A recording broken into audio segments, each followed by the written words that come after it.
Welcome to the deep dive. We're here to explore ideas that, well, they can really change how you look at things. Hmm. You're listening because you want to understand more, maybe you're facing a challenge, or maybe you just have that curiosity. That drive to know. Yeah. Exactly.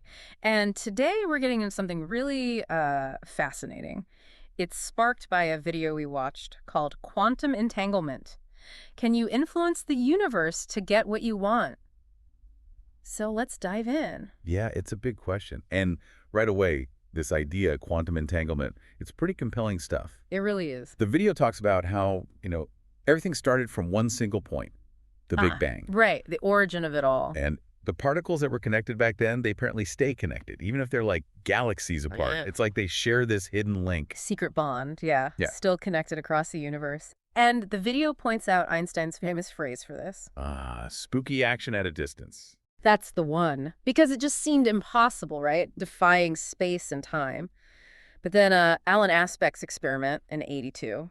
That really nailed it down. Yeah. Showed it was real. Yeah, solid proof. You change one entangled particle, the other one instantly changes too. Yeah. Instantly, no matter the distance. And that's where the video brings in this metaphor, this universal spider web of energy. I like that analogy. Yeah, imagine you just like pluck one tiny strand And the whole web feels it. instantly. No signal traveling across, just connection. Okay, so if that's the case, and if everything really did come from that one point, Then, as the video suggests, maybe everything's still connected through this unseen web. including us, Yeah. you, your body, your mind, your consciousness, potentially all woven into this unified field. Okay, this is where it gets really personal, doesn't it? For everyone listening. The video dives into these, really mind-bending ideas. Like how our awareness, our thoughts might actually stem from quantum stuff happening in our brains. So we're not separate observers. We're part of the field itself. Expressions of it, yeah. And that leads to this huge possibility. Maybe our thoughts, our feelings, our focus, maybe they send out ripples across that web. Like the HeartMath Institute's findings. Right. About the heart's electromagnetic field reaching out. Exactly. That adds another layer, suggesting we're interacting with the world energetically, beyond just our skin. So the big question the video poses is, are we just reacting to life? Or are we actually maybe influencing it, participating in creating it? The video leans towards the second one, right? That Yeah. you're like a node in the web. Constantly sending out vibrations based on your inner state, your thoughts, your emotions. And when that interstate aligns, You might start seeing the outside world reflected back. Those Yeah. weird coincidences, perfect timing, things that feel like more than just chance. so it's not just waiting, it's actively Yeah. nudging reality. That's the idea the video puts forward. Yeah. And that's really what we want to dig into today. How can you actually do that? How can you intentionally work with this quantum field? And the video gave us three main keys to explore. Right. Quantum superposition, visualizing what you want, and using affirmations. Okay, let's start with that first one, quantum superposition. What's the core idea there? Well, superposition, as the video explains it, basically means that before you measure something or, observe it, it exists in all possible states at once. All possibilities are happening simultaneously. Kind of, yeah. It's only when you look, or in this context, when you direct your attention, that all those possibilities collapse down into just one specific reality. Like a coin flip example. Before it lands, it's both heads and tails in potential. Exactly. Your observation makes it one or the other. So applying that to life, my attention, where I put my focus, that's what solidifies one particular outcome out of all the potentials. That's the connection the video makes. Mm-hmm. Your current situation, your job, your life, it's in a way the result of where your past thought, energy, your attention, and intention have been focused. Wow. Okay. And it talks about different lifelines, like paths you can be on. Yeah, forks in the road. There's that story about the twin brothers. Oh, right. The one with the abusive father. Yeah, same upbringing, same difficult experience. But one brother ends up repeating the pattern. The other becomes really successful and kind. And they both said it was because of my father. Right. Same words, but the meaning they attached, the internal interpretation, was totally different. That sent them down completely separate lifelines. It wasn't just the event, it was how they processed it, the feeling behind it. So that mirror of reality the video mentions, it's reflecting our internal state, positive, negative, neutral. Exactly. And it goes deeper than just surface thoughts. It's about the underlying realization, the energy. And a negative state can kind of lock you in, right? Like a downward spiral. That's what the video suggests. You get stuck on a negative lifeline attracting more negativity. So the implication is you need to consciously sort of shake things up, disrupt the pattern to shift to a better path. Which brings us to the different kinds of attention. Positive, negative, polar, the video calls them, and neutral or nonpolar. Right. It touches on the yogic idea of neutral attention, observing without getting hooked, dissolving desires, karma. But then it offers another way, doesn't it? Yeah, the polar path, which suggests that for a lot of us, maybe we need to actually engage with our desires first, put positive meaning towards our goals. It's like a necessary step before transcending them. It mentioned the Yoga Sutras, how people chase things outside themselves and find it's not the answer. Right. It's like you have to almost fully embrace and understand a desire before you can truly let it go.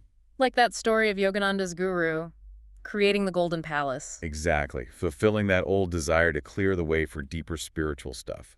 So the takeaway for the listeners may be, it's okay to own your desires. Don't feel ashamed of them. And by giving positive meaning to those desires, to your goals. You can consciously shift onto those positive lifelines and maybe get there faster. Okay, that makes sense.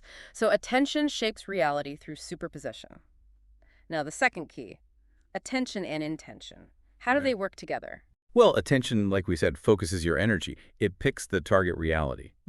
The video uses that analogy of the mind as a servo mechanism. Like a heat-seeking missile. Yeah, exactly. It locks onto the target you set and just keeps adjusting course until it gets there. And that phrase, what you're looking at is looking back at you. That's a powerful one.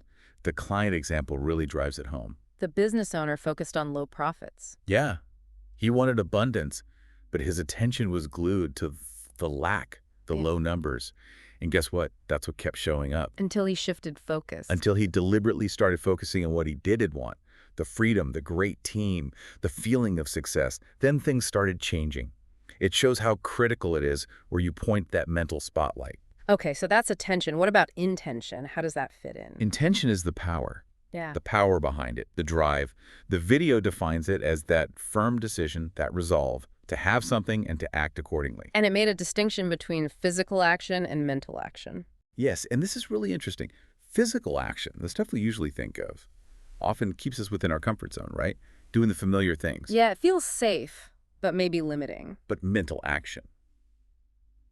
The video suggests that's where you create the new pathways, in that quantum space. It's like making the unrealized possibilities more reachable. Laying the energetic groundwork. Kinda, yeah. Yeah. Making it more probable for that desired reality to actually show up physically with your own story about wanting freedom. Ah, yeah. Focusing mentally on that feeling, that state of being. And that led to the actions, the path unfolding. It wasn't about having the perfect step-by-step plan from day one. Definitely not. It reinforces that principle. Yeah. Being comes first, then doing, then having. You start with who you need to be. That's a big shift, focusing on the internal state first, not just the external actions. Okay, so we have attention focusing energy, intention driving it. Now, the third key, visualization. How powerful is this? Apparently very powerful. Visualization, the video explains, is about using your senses, especially sight and sound in your mind, to make that potential future feel real now, like a mental rehearsal. And the science backs it up, that Harvard study. Right, 1995. Showing the nervous system often can't tell the difference between vividly imagined and actually real. Your body reacts as if it's happening. Which is huge, considering how much we rely on sight, like 80% of our sensory input for many people. Yeah, it makes visualization an incredibly potent tool. And you see it with successful people, right? Yeah. Video mentions Jay-Z, maybe Musk, Bezos, people with clear visions. That story about the calm CEO. Oh yeah, running a multi-billion-dollar company, but totally calm because he had such clarity in his vision. That certainty removes a lot of the anxiety that comes with not knowing. Clarity breeds confidence and commitment, it seems. So the video talks about two types of visualization. Yes. First is goal visualization. Cool. Doing it regularly, like morning and night, picturing scenes from your ideal life, your continual vacation, as the video puts it. And the key is focusing on what truly feels good, what brings joy, without limits. Exactly. Focus on the what, not the how. Place the order with the universe. Be really clear about what you want, but don't obsess over the delivery details. Just keep reinforcing that signal to the lifeline you want. But enjoy it without being desperate, right? Non-attachment. Crucial point. Desire it, feel it, enjoy the visualization, but let go of the desperate need. This kind of visualization also primes your brain's filter. the RAS. So reticular activating system. Right, so it starts noticing opportunities related to your vision that you might have missed before. Okay, that's goal visualization. What's the other type? Process visualization. Yeah. So once you have the big goal, this is about visualizing the next step, the Hmm. bridge between where you are now and that bigger vision. Like the client, Caleb, with his e-commerce business. Yeah. He had the big picture, Mm. but he also visualized the specific actions needed each day, combining both. That makes sense. My own experience visualizing the house in LA that didn't directly show me start a YouTube channel. Right, but the focus on the end goal sparked the idea, which led to the next step, then coaching. Yeah. It's a progression. Yeah. And that recent event we did, that was definitely something visualized beforehand. Seeing it happen was amazing. It shows it's not just wishful thinking. It's an active mental process that guides perception and action. Okay, visual sense covered. Now, affirmations. Engaging the auditory sense. Affirmations are about reprogramming the subconscious using words. The video talks about that self-reprogramming cycle. Thought leads to feeling, Feeling leads to belief.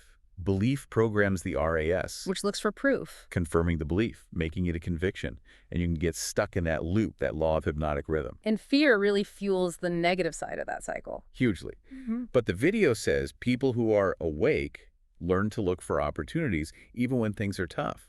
They consciously break the cycle How do you override it? by consciously inserting a new thought, a positive one, then intentionally generating the positive feeling to go with it, visualizing it, and this is key, consciously looking for any evidence, however small, that supports the new thought, actively directing your focus. And over time, that negative inner voice can actually quiet down. With consistency, yes, leading to real changes. The video gives 3 main affirmation tools. First, third-person affirmations. That sounded a bit odd at first, saying like, John is the kind of person who, instead of I am. Yeah, but the idea is it can sidestep initial disbelief. If I am successful feels like too much of a leap right now, playing the character as someone successful can be an easier way in. Like stepping into the role first. Exactly. The second tool is identity affirmations, Mm-hmm. using strong adjectives, not just I make money, but I am an abundant creator or I am a powerful leader. Using language that really evokes feeling. Yes, activating the nervous system, making it visceral. Yeah. And the third tool is confirmation. Finding the proof, even if it seems small. Right. The video stresses that proof is always there, but you have to look for it with the new belief in mind, like noticing that extra glance as proof you're becoming more attractive. Or seeing a few views on a video as proof your message is starting to connect. Exactly. Focus on what you want and appreciate what you already have. Blessing what's already there.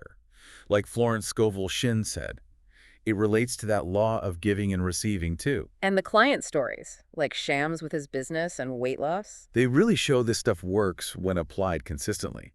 The recommendation is doing this vision work and affirmations during those alpha brainwave states. Morning and night, when you're relaxed and receptive. Yeah. And that's where the video briefly mentions that Millionaire Mindwave product. As a tool to help access that state more intentionally. Right, based on research into hemispheric synchronization, getting both sides of the brain working together, like resolving that inner conflict, the gas and brake feeling. Which could lead to more focus and alignment. Potentially, yeah. The video tells people where they can learn more if they're interested. Okay, so wrapping this up. The core message really seems to be about our own power, doesn't it? Our ability to influence our reality. Definitely. By understanding and using these ideas, superposition, attention, intention, visualization, affirmations, you can actively participate in shaping your experience. Remembering that idea of being a node in the web, your inner state matters. It vibrates out. Your thoughts, your emotions, they're not just contained within you.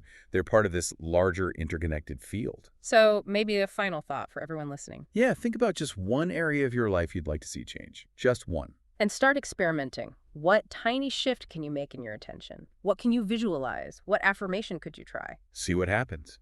You might genuinely surprise yourself with the results and, learn even more about how this all works for you personally. It's a journey of discovery.